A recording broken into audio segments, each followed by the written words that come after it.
Alright, bet. Hello, angels. Welcome to the second episode of the Ashki Studio and Brown Girl Unscripted. Brown Girl Unscripted. We are unscripted. Unscripted for real. A Brown Girl Unscripted collaborative podcast. Today's guest is Vidushi. She is an actress, model for Express and Hello Sunday. She's been on Spider-Man. This girl literally is doing everything. She's also a financial consultant. So go off, girl. How are you feeling today? Good, guys. I'm interviewed by Miss Rucha. Oh my god. She's a CEO, okay? This girl is a CEO. She's been a consultant. She's so talented and the most beautiful model. Aww. Fashion queen. Oh my god, I always forget that I did Miss New Jersey. That's crazy how you remember, but I don't. Yes. So yeah. Cool. So she is in New York for some time. How's your time in New York been so far? Amazing. I'll take any excuse to be in New York. Yeah. I'm here for the city. I'm here for the food. I'm here for the vibe. So always good. Always good. Yeah. So she has a campaign currently that is launched in Sephora, Hello Sunday. Yes. Do you want to talk to us a little bit more about how that's been, what your journey with that has been, and just a bit more about how you've been feeling about that? Absolutely, yeah. So this shot a couple months ago, and it was so cool because I wasn't expecting it to be in stores. Like, I didn't know that it was going to be in stores, like my photo at least. I knew it was going to be like on website and e-com, so it's so interesting. I haven't seen it yet. We might go see it together after this. It'll be surreal to see my face like truly in a store. So it's hype. It's great. Love modeling. Love like seeing other creative people and like being in a creative environment. Yeah. So, when you've been on Vogue too, so. Yeah. Yeah, I didn't say that to you guys. Yeah, she's been on Vogue doing It was actually good too. Like, okay. Yeah, Usha J was the choreographer, and yeah, it was full like South fire. Like, it was so cool. No, that's fire. I mean, I saw some of the videos. So yeah, it's so cool. Yeah. Yeah. So Vidushi, what has your experience been like? You're always in front of the camera and media. Like, you're kind of everywhere. What have you ever had any sort of like challenges, or like what's your experience been like when it comes to being in the public eye and like having like your body like out there too? I think sometimes, especially as like women of color, there's so many beauty standards, societal expectations. Like, what's your experience with that been like? Yeah, absolutely. I mean, it's easy to say that this career is so challenging. Like, yeah, you're competing against so many people because so many people have similar goals, which is amazing. And I love to see women of color like stepping up, and like there's been a huge upsurge of diversity, which is how it should be, and that's so important.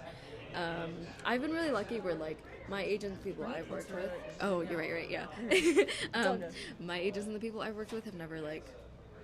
They've never made me feel bad. You know what I mean? Yeah. Like, and I've heard horror stories where like other girls of color or other girls of like diverse sizes like haven't had the best experiences. So it's very much still like there's a lot of challenges with it. Like, there's so much progression to be made and had. Yeah. But yeah, thankfully I've been in really, really good hands. But there's still a long way to go. Yeah. I hear that. I think it's really nice to hear that you've had like a positive experience so far. Yeah. What was your experience like in the very beginning? I think there's so many young girls who are like from like our community. We're both South Asian, if you couldn't tell. And just like other women of color who maybe feel like like being in like the career path you're in like isn't something that's like meant for them, or isn't something that they feel like they can do. Like, what was your experience like in the beginning, or what would you say to young girls watching? Yeah, absolutely. So in the beginning, I mean, I started off with pageantry, and that kind of led me to my segue of like Miss Teen Ohio. Ohio? Yeah. Miss Teen Bharat, Ohio, yeah. USA, and then Miss Teen South Asia World. Oh my god, I'm gonna forget. You're gonna take time. Literally fine. Unscripted, guys. Unscripted. Right. Anytime we mess up, I'm just gonna say it's unscripted. And we're real out here. Yeah. Yeah. But yeah, like when I did that, I mean, I had somebody I know tell me that I should bleach my skin if I want to be successful in this career. And my god. How do you say that to a teenager? Like, that is so was it someone insane. like part of the pageant world, or like what was it was like an extended family friend, and I was like, well, yeah, your insecurities talking, but not the projection. Right. And it sucks. I mean, a lot of like colorism is still so prevalent, and that's so true. Yeah, more so prevalent, especially in earlier years. Like, we didn't see a lot of models like of South Asian diaspora or like anything as we were. Yeah. Thanks. Unscripted. Yeah. No, but I'm listening. What's up? Yeah, like we didn't see people Oh my god, like, absolutely not. Literally, I'm 23, you're 22. Like, Yeah. I think this is the first time this past like year and a half where I've really seen met people like you, like, and now we're like friends and stuff, and like other people like Deepika from Live Tinted. Yeah. Yeah, it's like people like her. It's like, but she's one of the only like very few like South Asian like entrepreneur, like CEO who's like a woman who like and I think like seeing people like that, like if I saw that when I was younger, I feel like I'd be in a totally different like landscape in life. Yeah. You know, like No, absolutely. Yeah. And that's why it's so important to like pursue these creative careers. So younger girls see people like themselves on screen. Like, we talk about representation so much, but it is genuinely so crucial. Like, Yeah. if you see somebody doing something that you have a goal towards or any aspiration, like, you're gonna be more inclined to do it because you've seen somebody do it. It just makes sense. No, it does. Like, even in my own like personal my own personal journey with like pursuing Ashiki Studio, like modeling, anything else I'm doing that is more like non-traditional.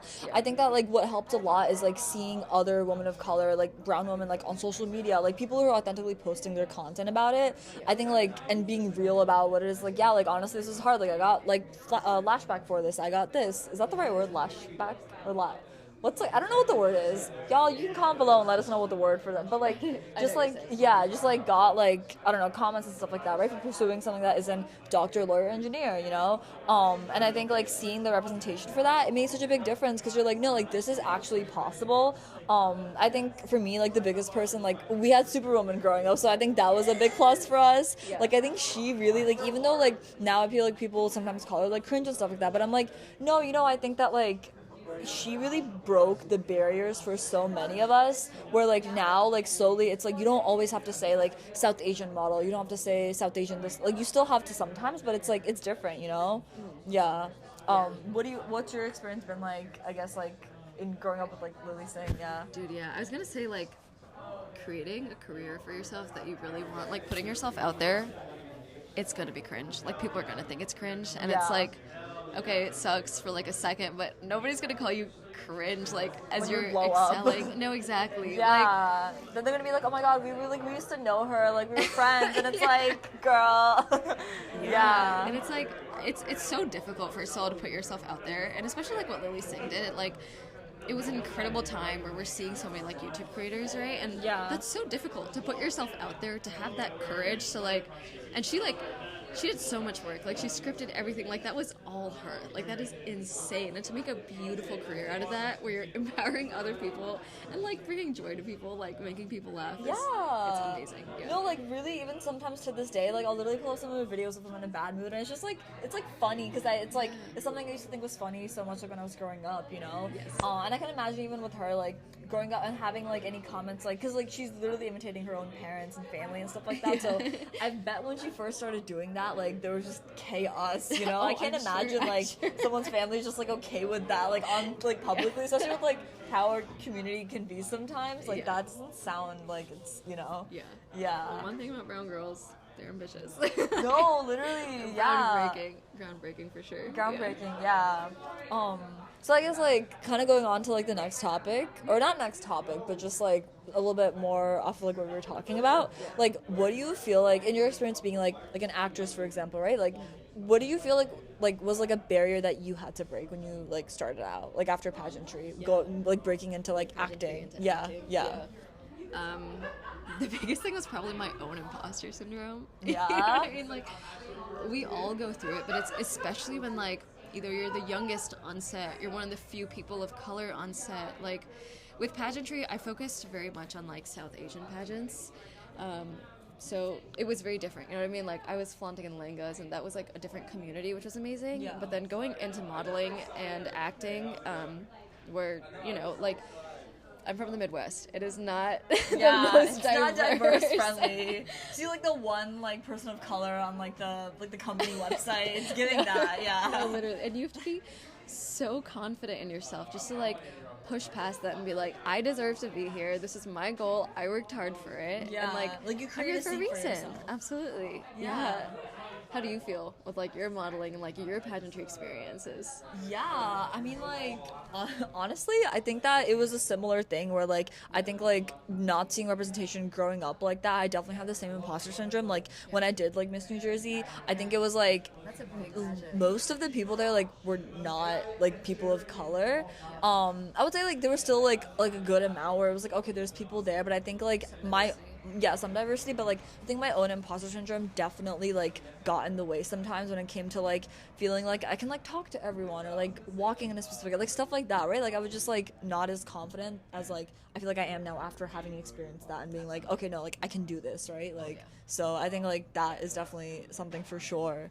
Yeah. I think pageantry was like such a big confidence booster for me, especially like as a teenager. Yeah. Just like putting yourself out there, going up on stage, talking in front of so many people. Yeah. And I remember the day that Nina won. She's like the first South Asian woman to win a title that big. Yeah. And that was amazing. And she did like her like South Asian dance. Like she was really amazing. created the brown girl emoji like on she like that wouldn't be there if it wasn't for her. It was just like, okay girl, like she just yeah, but that's the impact, you know. You see somebody and you're like, this is dope, I can do this. Yeah, like I can do this too. And like, you know what I really like about like a lot of these people that are posting things about this, yeah, get comfy, unscripted, like I said, you know, I'm gonna do it too. I feel like one really good thing is that like so many of these people, like regardless of like how big or small you are, you're starting out, you made it. I think it's like everyone is so uplifting and encouraging from my experience at least. Or I mean, honestly, I have pretty high standards in the people I talk to. So I feel like it's like if someone does give off the vibes or it's like giving competition, I'm kind of like, like I would not, like I don't like that. I think that's something else that is something that like maybe we can talk about too, like competition and like just like the nature of like like the scarcity, right? Sometimes like I've definitely experienced like growing up in a really competitive environment. Like I'm from Jersey, y'all, so like very much like little India sometimes, and I love India, but I think that there can be a lot of competition sometimes when it comes to growing up in that area where like you're kind of encouraged to go towards specific career paths. So like for you literally like went like totally outside the box, right? So like what was your experience like in terms of like competition, like feeling like, I don't know, you broke into a totally different space, like just like what was the experience like emotionally like for you when it came to straying away from maybe like your family friends, your cousins, like people that like your parents might know that are doing different things? Yeah, absolutely. It was lonely. Like there's not a lot of people doing it, and so it was like, so I went to art school. Just for context, I went to DAP, which is a really, really amazing art school that I loved. Yeah.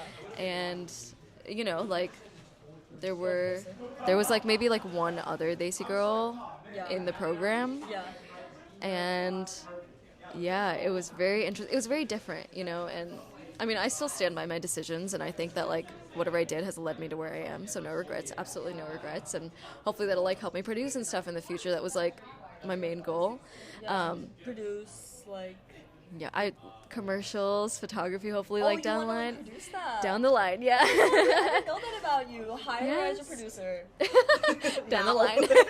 Right now, I'm a consultant, so hang on. But yeah, that was like such a big goal of mine, and that was like what led me to go into it. And I've always been a creative person, always enjoyed creative careers and like the prospect of it. But I mean, my parents were also like, are you sure? I was like, yes.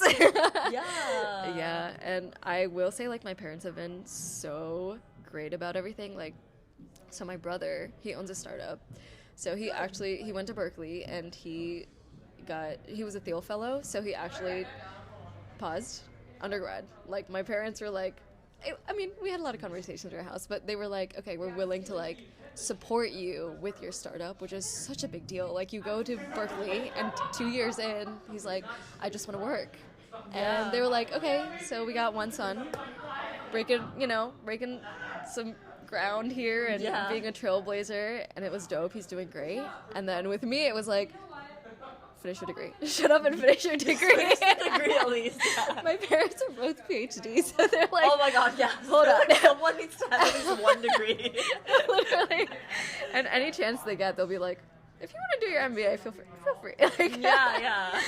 But thankfully, like, they've been very, very open-minded, and I really appreciate that because, I mean, being an immigrant and having parents that are, like, open-minded is so amazing. And I, you know, like, when you don't have, like, guidance, like, going into modeling and anything like that, like, I didn't know anything about it going into it. Like, you had to learn as you go, and I didn't have anybody to hold my hand, you know? So, like, for them to be, like, go crazy is insane. And I'm very stupid. Like, exactly. Yeah, I feel like I forgot the question you asked. I just, like, started going honestly off. I don't even remember, but, like, no, I totally hear what you're saying. Like, I think I also had, like, a similar experience with my parents when it came to, like, my business. Like, definitely lots of conversations, but I would say at the end of the day, like, they are really supportive, too. I think, like, their main thing is, like, as long as I'm, like, working towards something, I have a plan, and it's, like, if I'm just sitting here, like, idly and just, like, wee-woo, like, I think I'd be like, girl, what are you doing, right? No, but it's, like, I think, like, they already know, like, how stressed out I can get about, like, my own future, which I feel like you can probably relate to, too, right? It's, like,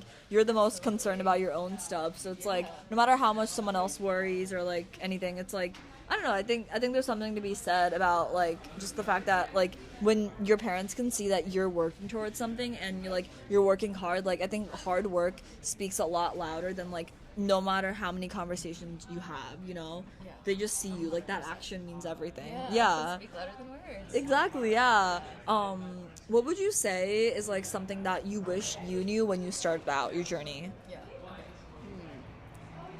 I wish I knew how much opportunity is actually out there.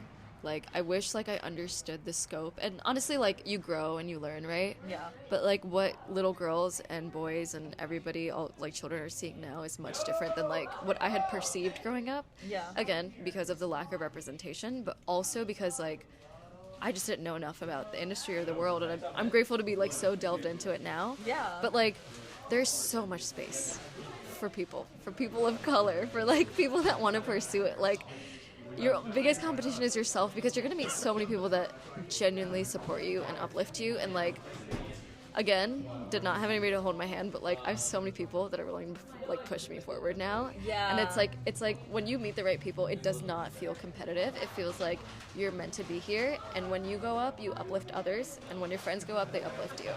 Yeah. And that's a beautiful thing, right? No, like, it is. I think that speaks to, like, having the right friends. I think, like, even, like, having friends, like, who are in the same... Even having friends who are in the same... Unscripted.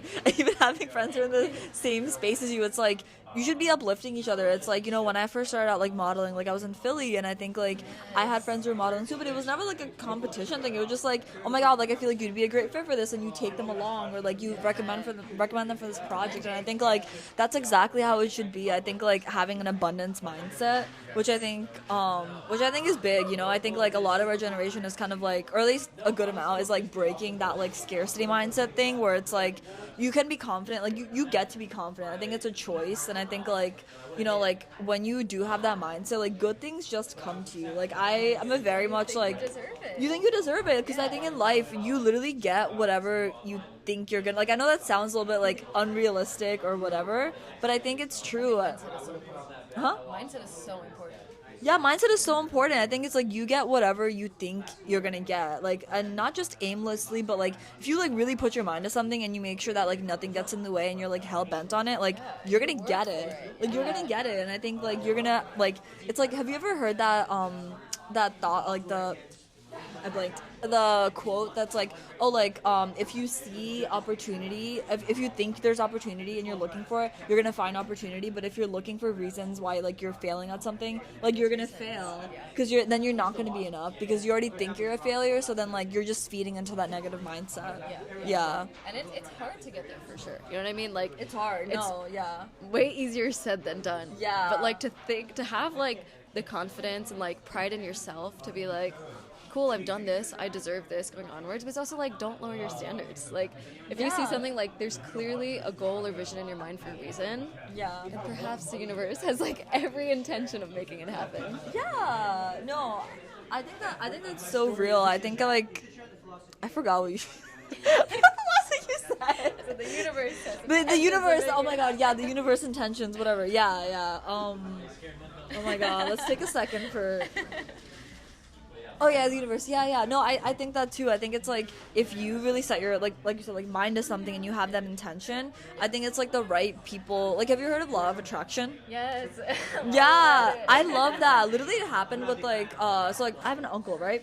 And basically like for the longest time I was thinking about like, oh my god, like I read a lot of like business books, I read a lot of like just like books like that, and I was like, there's no one else in my family that like I feel like I can like talk about these like things with her and like talk about books. And literally like my mom and I go to like my aunt's house, and like suddenly like my uncle and I are like bonding over like business books and everything, and I'm like, wait, like this is, and I was like thinking about that just like earlier that day, and like he just pops up and we're like having this like super like passionate like conversation about it, and I'm like, we're like bonding, and I'm like, this is great, like I love this, we love family bonding. Yeah, but I think it just speaks volumes to like, I don't know, like if you, it's like you said, it's easier said than done, and I think like that's to all of you guys watching, listening to this, like I don't want you to be like, oh well, like it's like an overnight thing and it's not gonna be like, it's gonna be smooth, because it's not, honestly. We can sit here all day and talk about like abundance mindset, confidence, all this, but it's real work. Like it's like very much like I'm gonna like you know like those thing like how the journey is, it's like it's not like this, it's literally like, or for anyone listening, it's not a straight linear line. It's literally just like a very zigzaggy line that goes upwards. It looks like the stock market, exactly. You know, I love that. Yeah, literally, it looks like the S&P 500. That's what our healing journeys look like, and I think that like. Yeah, and in whatever you do, I think like it's just so important to focus on your own mindset about it first, and just like keep on persevering. I think that's the biggest thing. Yes. Yeah. So one last thing for you, Vidushi, what is something that you would say that is kind of like your mantra that helps you keep going when it comes to like feeling confident about yourself and like showing up as, I mean, like with the things you're doing with being in media, like feeling your sexiest self. You know, you look good, you feel good. So what's your thing for that? Okay, first of all, speaking of sexy, if you guys are watching the video, Rucha looks so good right now. She's wearing Ashiki Studios. Yes, the Ronnie bodysuit. It's so cute. If you're listening to the podcast, she's dropping soon. Yeah. Pre-order available now, right? Yeah, available Yes. now. Yeah. So I'm trying to get my hands on black and white right now. This is so cute. Yes. But I think the biggest advice I'd give is, I'm like thinking. Yeah. I think honestly, like the biggest thing is just so cliche, but like believe in yourself. It's so cliche, but like if you don't think you can do it, who is anybody else to think you can do it? You know what I mean? Like your energy is so obvious to other people. And it's like when you're authentic and you're genuine about it and you mean it and you believe in yourself, like things will work themselves out. And another big thing is like support system. Like make sure you're surrounded by people that like you look up to, that you can trust and will support you. And also like reach out to so many people that like you are inspired by, or like you want to do something similar. Like you'd be so surprised how many people are just willing to sit down and talk, have a conversation. Literally, yeah, we met because a mutual friend of ours just connected us. Yeah, like, and that was crazy. so Shout out sweet. James. Yes. Yeah, so just don't be afraid. Like you have to be dauntless in pursuit of things that set your soul on fire. I feel like I saw that quote somewhere, but I resonate to it so much. Yeah, set your soul on fire. That's so real though. Yeah. So believe in yourself. It's cliche, but you can do it. I promise. Yeah. Well, thank you so much, Vidushi. You were an amazing guest to have on our second episode. And for all you guys that are watching, if you want to keep updated with like our next season, upcoming episodes, make sure you go to ashkistudio.com. It's going to be in the description where you can put your email in there to get full updates on our newsletter, which are going to have more information about the podcast, anything's happening, exclusive drops, discounts, you name it. And yeah, just subscribe. And if you ever get sick of it, you can unsubscribe. So that's your choice. But or just don't. Yeah. But yeah, thank you so much for watching. Thank you for being here. And until next time, bye. We love you.